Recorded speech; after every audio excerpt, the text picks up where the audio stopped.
أعوذ بالله من الشيطان الرجيم بسم الله الرحمن الرحيم الحمد لله الذي خلق السماوات والأرض وجعل الظلمات والنور ثم الذين كفروا بربهم يعدلون والصلاة والسلام على أشرف الأنبياء والمرسلين وعلى آله وأصحابه أجمعين اللهم بارك لنا في شيخنا اللهم آته خير ما سألك حبيبك ونبيك محمد عليه الصلاة والسلام اللهم زد له في كل خير ما أعطيته إياه وتوفنا وأنعم عنا Amin, cette vidéo, Inch'Allah, cette série de vidéos pour essayer de parler ou d'évoquer un sujet important qui soulève souvent nombre de questions. À propos de ce qu'on appelle la lecture ou les lectures de l'ism al-mufrad, c'est-à-dire du nom Allah, Azza wa Jal. Et pour donc introduire ce sujet, on va commencer par mentionner ou citer un hadith connu pour être appelé le hadith de Sayyiduna Jabir, donc qui est un compagnon radiyallahu anhu. Et c'est un hadith donc rapporté par l'imam al-Suyuti, l'imam al-Qastallani et Sidi Ibn Arabi. Et dans ce hadith, donc c'est Sayyiduna Jabir radiallahu anhu qui est venu un jour voir le prophète sallallahu alayhi wa sallam et lui a demandé: ô messager d'Allah, quelle est la première chose qu'Allah a créée? Et le prophète sallallahu alayhi wa sallam lui a répondu: ô Jabir, il s'agit de la lumière de ton prophète. Allah l'a créée et il créa ensuite en elle tout ce qu'il y a de bien, puis il créa toute chose. Et lorsqu'il créa cette lumière, il la plaça face à lui dans le degré du rapprochement. C'est Maqam al-Qurb, qu'on a écrit ici, durant 12 000 ans. Puis il la divisa en 4 parties.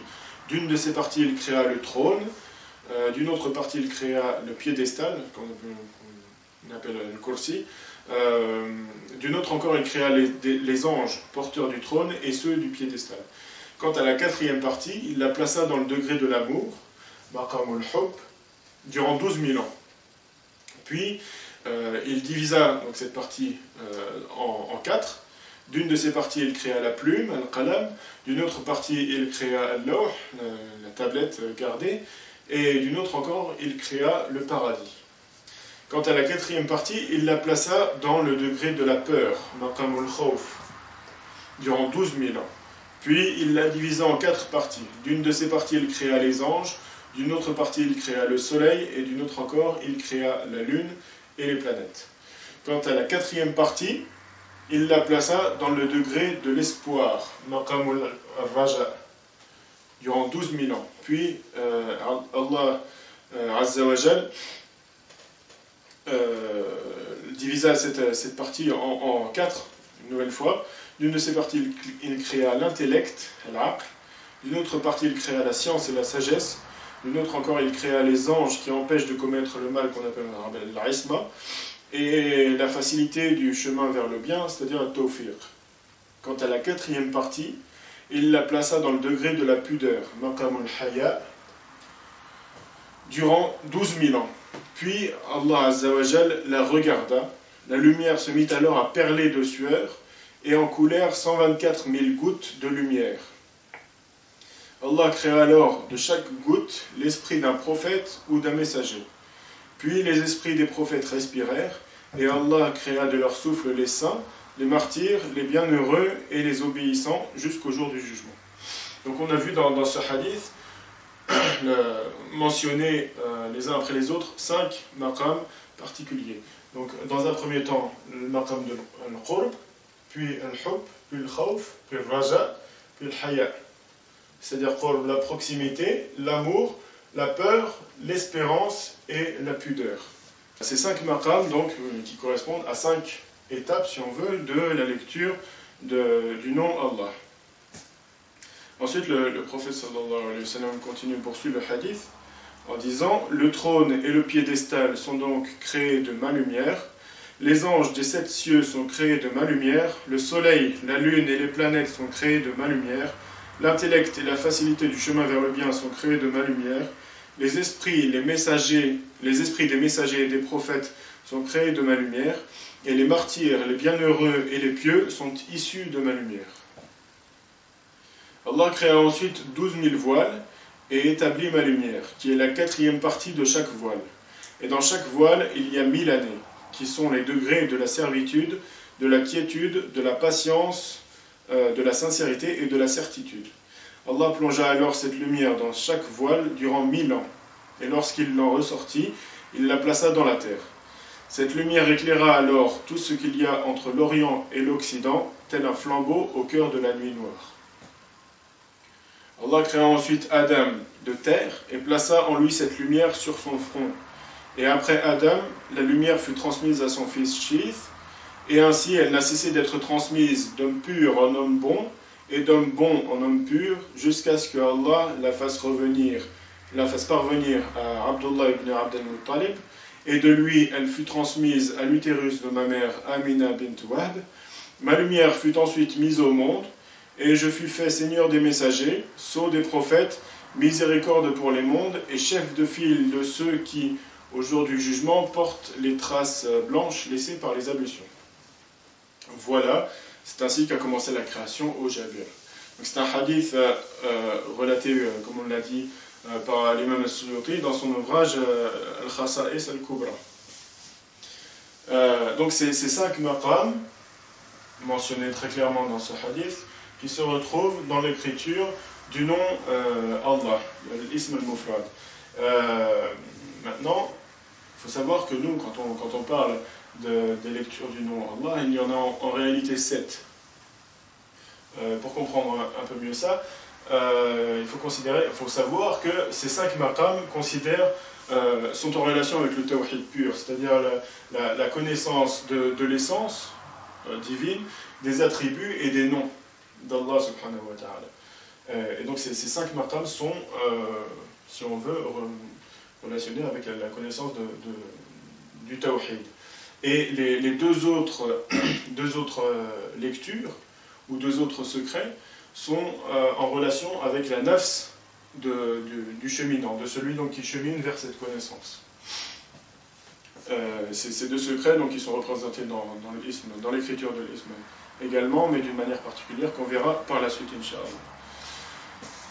Dans ce hadith, à un moment, le prophète sallallahu alayhi wa sallam nous dit, et on s'arrête sur ce passage, que Allah créa ensuite 12 000 voiles et établit ma lumière, qui est la 4e partie de chaque voile, et dans chaque voile, il y a 1000 années.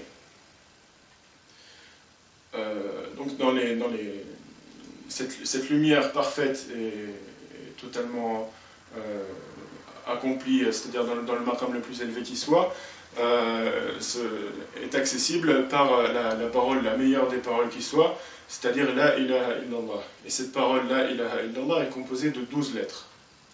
Et dans chaque lettre se trouvent 1000 voiles. Or, cette parole se compose de 3 lettres différentes, qui sont le alif, le lam et le ha. Et de même, le nom Allah est composé si on peut dire une chose comme ça, donc, de 3 lettres qui sont le alif, le lam et le ha. Donc, tous les secrets qui se trouvent dans la parole La ilaha illallah, c'est-à-dire dans les lettres de La ilaha illallah, se trouvent en réalité résumés dans le nom suprême Allah. Et c'est en ce sens que Allah subhanahu wa ta'ala dit dans le Coran, c'est-à-dire dit Allah, puis laisse-les s'amuser dans leur égarement. Donc ces 12 000 voiles de lumière et de ténèbres, peut-être qu'on reviendra plus tard sur ce passage, on s'arrêtera, Inch'Allah. Donc dans le tasawwuf c'est la lecture du nom Allah, donc de ces 5 stations, plus les 2 stations, 5 stations du tawhid, plus les 2 stations de la connaissance de la nafs, qui donc réunis nous donnent 7 lectures de l'ism, auxquelles viennent s'ajouter 3 lectures qu'on appelle qira'at shadha. Le but donc, du tasawwuf, c'est la science tout entière du tasawwuf est réunie dans la lecture de ce nom Allah. Et de ce fait, le travail du mourid, donc par l'accès à cette science, est de remonter les différents maqams, jusqu'à arriver au maqam suprême, qui est le maqam al-qurb, et pour lequel, qui correspond donc au point, et pour lequel Sayyiduna Ali a dit, donc à la fin de sa parole célèbre, wa ana an-nuqta, c'est-à-dire et je suis le point. Donc la proximité, l'état de proximité. Donc c'est dans ce point de l'qurb, de ce retour, c'est-à-dire un retour, c'est-à-dire sans considération de limite temporelle ni spatiale, puisque c'est un retour à un moment en dehors du temps et en dehors de l'espace, où toutes les âmes ont été prises à témoin, et c'est clairement dit dans le verset وَإِذَا خَذَ رَبُّكَ مِنْ بَنِي آدَمَ مِنْ ظُهُورِهِمْ ذُرِّيَّاتِهِمْ فَأَشْهَدَهُمْ عَلَى أَنفُسِهِمْ أَلَسْتُ بِرَبِّكُمْ. C'est-à-dire quand ton Seigneur tira une descendance des reins des fils d'Adam et les fit témoigner sur eux-mêmes, ne suis-je pas votre Seigneur? Alastu bi rabbikum. Et ils répondirent, mais si, nous en témoignons. Bala shahidna. Donc c'est le but de tout ce cheminement de la lecture du nom Allah, c'est le retour à ce degré de qurb, cet instant en dehors du temps et de l'espace, où chaque âme a témoigné, et du fait de son Seigneur qui est véritablement son Seigneur. Donc la première étape de ce retour au maqam de qurb, c'est l'entrée, donc sortir du domaine de ce qu'on compare aux animaux. C'est clairement comparé dans le Coran, dans plusieurs versets, où Allah subhanahu wa ta'ala dit que ceux qui prennent comme pour Dieu leur passion, les compare directement à des animaux, des bestiaux. Et donc, pour se séparer de cela, il faut, par la main d'un cheikh Murabbi Wasil, rentrer, c'est-à-dire goûter et s'anéantir complètement dans le ha al-hawiya. On avait vu dans une autre vidéo que ce ha ajouté au waw de l'iman nous donne huwa, c'est-à-dire la compréhension du nom huwa qui réunit donc l'ensemble des opposés, qui se retrouvent représentés dans le ha, opposés les uns aux autres. Donc le mouride, en entrant et en s'annihilant dans le ha al-hawiya, accède donc au premier maqam al-hayya. Et c'est à ce moment-là qu'il goûte notamment au sens caché de versets tels que فَأَيْنَمَا تُوَلُّوا فَثَمَّ وَجْهُ اللَّهِ, c'est-à-dire et où que vous tourniez, là se trouve la direction de la face d'Allah subhanahu wa ta'ala. Et donc il accède en quelque sorte à un premier degré du maqam de l'qurb. Le qurb qui est en fait la finalité de son cheminement. Ensuite, une fois qu'il a réalisé ce passage, cet anéantissement dans le ha, le mouride est amené à passer à la lecture du lam, qu'on appelle lam al-qabd, et qui est, comme on peut le voir, fendu au milieu, mais pas complètement, puisque à la fin, tout en haut, il y a réunion. Pourquoi, pour expliquer le pourquoi de cette fente, en fait, on peut remarquer ici qu'il y a en quelque sorte une dualité. C'est pour représenter, symboliser la dualité Seigneur et serviteur. Donc après que le mouride soit entré dans le ha et se soit perdu complètement dans l'océan de l'unicité, il retrouve justement cette relation avec son Seigneur. Et donc c'est cette dualité Seigneur-serviteur qui permet donc au cheminant, au serviteur, d'espérer de nouveau en son Seigneur. C'est pour ça qu'il y a donc dualité jusqu'à arriver tout en haut, où il y a de nouveau réunion. Et la réunion nous emmène le mouride dans le maqam, dans la lecture du premier lam, qui est le lam al-ma'rifa, c'est-à-dire le lam de la connaissance suprême d'Allah subhanahu wa ta'ala. Et ce maqam-là correspond au maqam du khawf. Alors on peut se demander pourquoi le lam al-ma'rifa, c'est-à-dire le lam de la connaissance suprême, la connaissance d'Allah, a été associée à la peur, le khawf. Pour comprendre ça, il faut se souvenir du verset qui dit Innama yakhshallaha min ibadihi al-ulama, c'est-à-dire ne craignent véritablement Allah que les savants, mais pas les savants de n'importe quelle science, les savants de la science véritable, la science réelle c'est-à-dire la science du tasawwuf, la mère de toutes les sciences.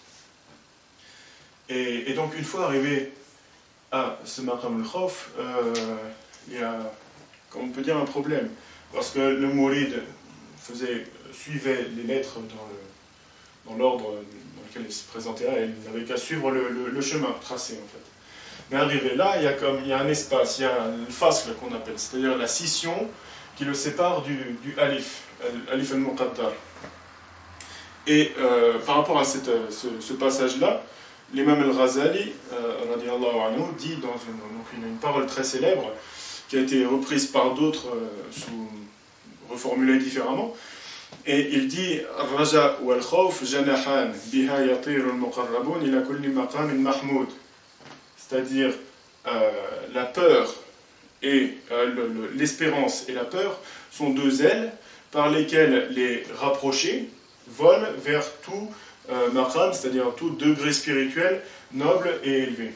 C'est-à-dire al-khawf wa al-raja janahan yatiru biha al-muqarrabun, c'est-à-dire ceux qui ont réalisé une première étape dans le maqam de qurb.